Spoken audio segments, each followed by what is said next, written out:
Muy bien, pues bueno, buenas tardes, buenas noches, buenos días. Saludos a todos ustedes compañeros. Vamos a empezar la exposición de este equipo 2 del módulo Procesos Psicológicos Básicos del Aprendizaje, el módulo 205 de la tutora Miriam Velázquez Ortiz. Nosotros vamos a hablar de la teoría neurofisiológica.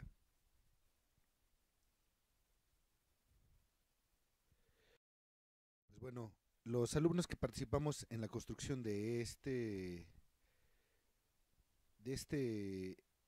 contenido somos yo, Raúl Barbacruz, su servidor, Mercedes Flores Rivera, Alejandro Hernández Díaz, Salvador Hernández Sánchez y Juan Carlos Rodales Ortiz.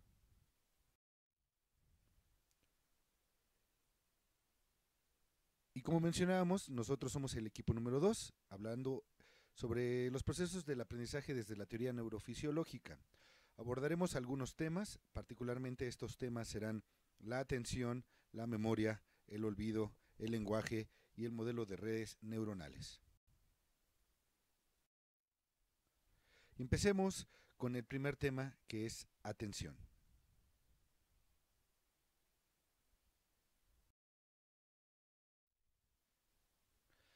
La atención es el proceso que facilita la ejecución cognitiva y conductual de diferentes maneras. Sirve para reducir la cantidad de información que será procesada por el cerebro y también permite que cierta información reciba un procesamiento adicional.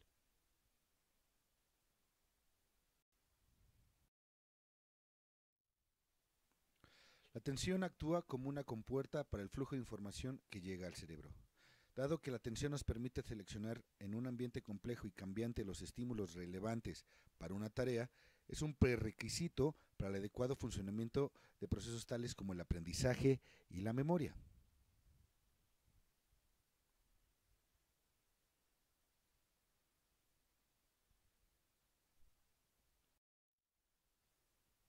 Características de la atención. Hablemos de algunas características que tiene la atención. Primero, la concentración. Se manifiesta por su intensidad y por la resistencia a desviar la atención a otros objetos o estímulos secundarios, la cual identifica con el esfuerzo que deba poner la persona más que el estado de vigilia. Es decir, esta capacidad que nosotros tenemos de centrar y ese esfuerzo que nosotros tenemos en centrar nuestra atención en algo en particular. La distribución de la atención consiste en conservar al mismo tiempo en el centro de atención varios objetos o situaciones diferentes, es decir, ver un panorama, pero también estar atento a diferentes cosas. La estabilidad de la atención es la capacidad de mantener la presencia de la misma durante un largo periodo de tiempo sobre un objeto o actividades dadas. Y finalmente el oscilamiento de la atención, que son periodos involuntarios de segundos a los que está supeditada la atención y que pueden ser causadas por el cansancio, es decir, que va y regresa la atención. Muy bien, el enfoque neuropsicológico de la atención. La atención viene a ser la expresión del trabajo del sistema activador reticular ascendente, o SARA, y de los hemisferios cerebrales sincronizados por la actividad de los lóbulos prefrontales. El sistema activado reticular, con sus fibras ascendentes y descendentes, constituye un aparato neurofisiológico que pone de manifiesto una de las formas de reflejo señaladas inicialmente por Pavlov y luego por Luria, conocida como el reflejo de orientación o la respuesta de orientación. Por otro lado, el tallo cerebral y el sistema activador reticular ascendentes, SARA, son los responsables del estado general de vigilia, indispensable para la activación atencional. Otras estructuras cerebrales que contribuyen con el reconocimiento selectivo de un estímulo particular y la inhibición de respuesta a estímulos secundarios son el córtex límbico y la región frontal, esta última encargada de preservar la conducta programada. Disfunciones o lesiones en estos circuitos afectan significativamente la capacidad atencional. Memoria.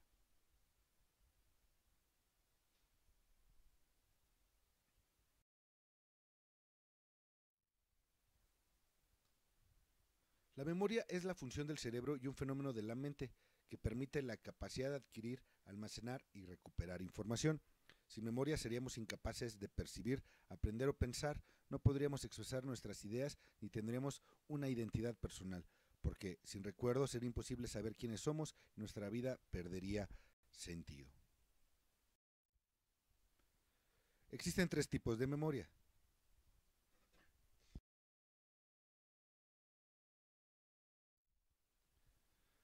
Memoria sensorial. En esta se registra la información que proviene del ambiente externo, imágenes, sonidos, olores, sabores y el tacto de las cosas, durante un tiempo muy breve, un segundo, pero el suficiente para que esta memoria sea transmitida a la memoria a corto plazo. La memoria sensorial explora las características físicas de los estímulos y registra las sensaciones. Además, su capacidad es grande y existe un subsistema para cada sentido. También la duración de la información depende del sentido.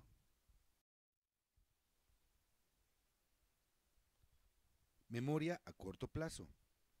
La memoria almacenada en la parte sensorial se transfiere en parte a la memoria a corto plazo, antes de pasar a la memoria a largo plazo. La función de la memoria a corto plazo es organizar y analizar la información e interpretar nuestras experiencias. La capacidad de almacenamiento de la memoria a corto plazo es limitada y la duración temporal de la información es breve, entre 18 y 20 segundos. Si la información es recibida, es interpretada y organizada de forma lógica, puede ser recordada más tiempo.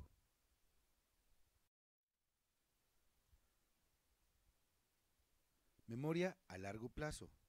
Contiene nuestros conocimientos del mundo físico, de la realidad social y cultural, nuestros recuerdos autobiográficos, así como el lenguaje y los significados de los conceptos. Aquí, la información está bien organizada, facilitando su ascenso cuando es oportuno. La información de la memoria a largo plazo es semántica, cuando el material es verbal, y visual cuando se trata de figuras o gráficos. Además, tiene una capacidad ilimitada. En cuanto a su duración, es una estructura de almacenamiento permanente, pero sus contenidos se mantienen durante unos minutos, varios años o toda la vida del individuo.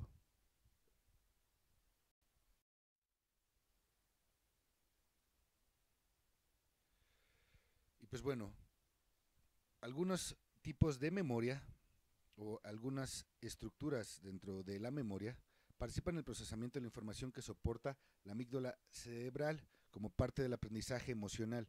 Crea los sistemas y paquetes de la memoria. Estas estructuras dentro de la memoria son la memoria semántica, la memoria episódica, la memoria remota, la memoria implícita y la memoria funcional.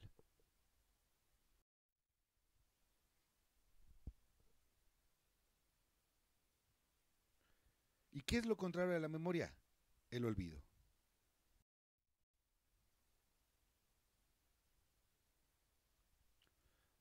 Ahora que sabemos más sobre la memoria, podemos analizar y preguntar, ¿por qué no todo se queda almacenado en la memoria? ¿Qué es lo que nos hace olvidar? Olvido en la memoria a corto plazo.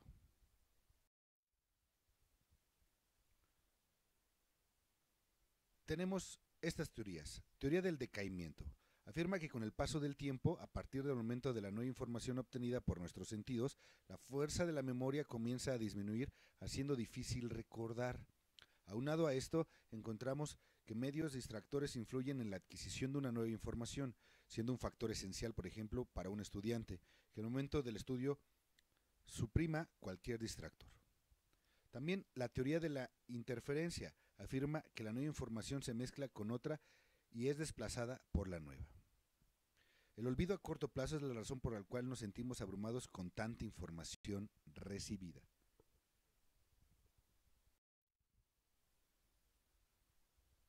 El olvido en memoria a largo plazo.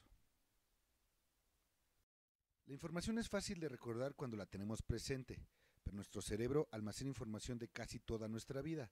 Habrá momentos en los que necesitemos, por cualquier razón, tratar de recordar algo del pasado, información que no tenemos presente. Algunos datos llegarán sin problema, pero nos encontraremos con información que buscamos y no podemos recordarla aunque tenemos la seguridad de tener esa información. El fenómeno punta de la lengua, es decir, tener un dato en la punta de la lengua pero no poder recordarlo, ejemplifica claramente nuestro deseo de recordar algo de la mente a largo plazo, pero nos encontramos con interferencias que nos impiden llegar a cierto recuerdo. Estas interferencias son retroactivas y proactivas. La interferencia retroactiva. Esta interferencia ocurre cuando una nueva información interfiere con otra previa. Interferencia proactiva.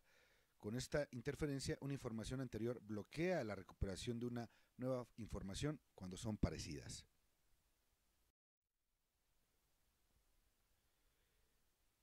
El olvido en categoría de amnesia, siendo otra forma de olvido, esta la sufren algunas personas que han enfrentado algún suceso perturbador. La mente en autodefensa reprime esos recuerdos, incluso los puede enterrar para olvidarse por completo. Olvido biológico. Concluyendo con esta parte del tema del olvido, nos encontramos con la amnesia de índole fisiológica. Esta es ocasionada generalmente por algún accidente o cirugía, siendo el cerebro el afectado. Deficiencias alimentarias, especialmente vitamínico del complejo B o enfermedades diversas. Hablemos ahora del lenguaje. La comunicación verbal es un proceso complejo. Intervienen diferentes zonas del cerebro cuando se llevan a cabo este proceso.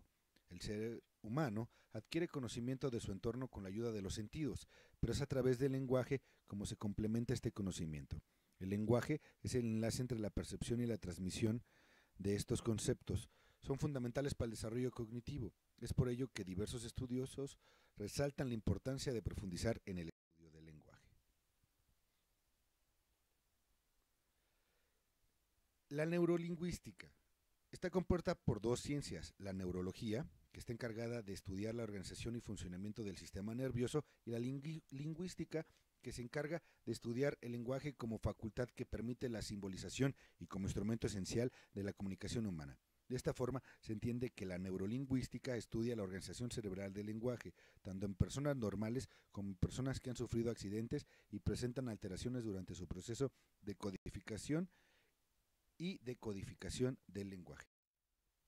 El objeto de estudio de la neurolingüística son las relaciones que existen entre la distribución cerebral, la zona específica y el proceso de la facultad del habla.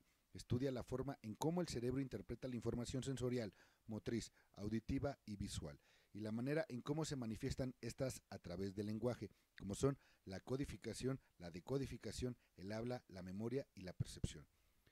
Esta ciencia surgió a partir de la Segunda Guerra Mundial.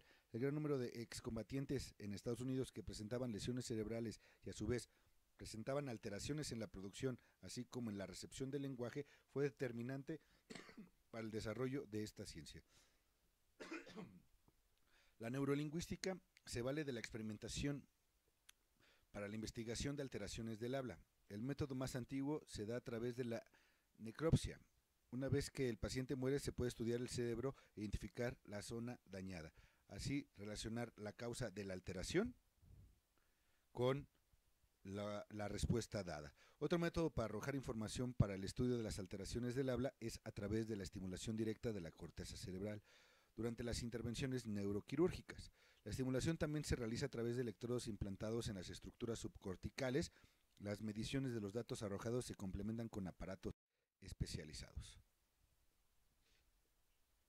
Los conceptos de dominancia cerebral y hemisferio con especialización complementaria. La dominancia cerebral es el concepto que se utiliza de manera previa para identificar una jerarquización entre los hemisferios cerebrales. Hemisferio dominante, el lado derecho. Los estudios realizados en el cerebro humano determinan que durante el proceso del habla un hemisferio tiene más dependencia que otro. Hemisferio con especialización complementaria. Es el concepto actual. Ambos hemisferios participan en el proceso del habla, los dos son igualmente importantes y están igualmente desarrollados, pero realizan diferentes especializaciones. Organización cerebral del lenguaje. Hemisferio dominante. Se conoce que el dominio de la lengua está representado en el hemisferio izquierdo del cerebro, pero las investigaciones realizadas en pacientes con lesiones en ambos hemisferios han arrojado que el dominio del habla también se puede encontrar en el hemisferio derecho. La relación que hay entre la utilización de las manos, zurdos y diestros, y la organización del lenguaje en el cerebro. En pacientes zurdos evaluados sin lesión cerebral, el dominio del lenguaje se encuentra del lado izquierdo. En pacientes donde la zurdería se debía a una lesión cerebral, se detectó el dominio del habla en el lado derecho, pero en uno de los 5 casos se detectó en el lado izquierdo. Se encontraron casos donde ambos lados participaban en el dominio del habla, pero nunca en personas diestras. Hemisferio cualificador. Funciones del lenguaje y procesos analíticos y secuenciales. Las lesiones en este hemisferio producen trastornos en el habla La persona no puede otorgar cualidades o símbolos a los objetos, reconoce el objeto pero no lo puede pronunciar. Hemisferio identificador, relaciones visoespaciales. Las lesiones en este hemisferio producen agnosia, incapacidad para entender el lenguaje normal o reconocer sonidos musicales, ausencia del reconocimiento. Finalmente, el último tema, redes neuronales. Pues como en la física, toda acción se da una reacción o respuesta. En los modelos neurales podemos decir que sí es así, pero que la respuesta también se da en cambios internos, psicofisiológicos y externos conductuales. Toda la estructura organísmica es una interconexión de elementos que nos llevan a estructuras muy simples, pero con acciones cruciales para la vida. Se estima que el cerebro humano contiene más de 100.000 millones de neuronas y sinapsis en el sistema nervioso. Esto lo plantea Marín en el 2010 y la manera en la que trabaja esta estructura nos da inspiración para la creación de modelos que emulen sus funciones y procesos. ¿Y qué son las redes neurales? O redes neuronales.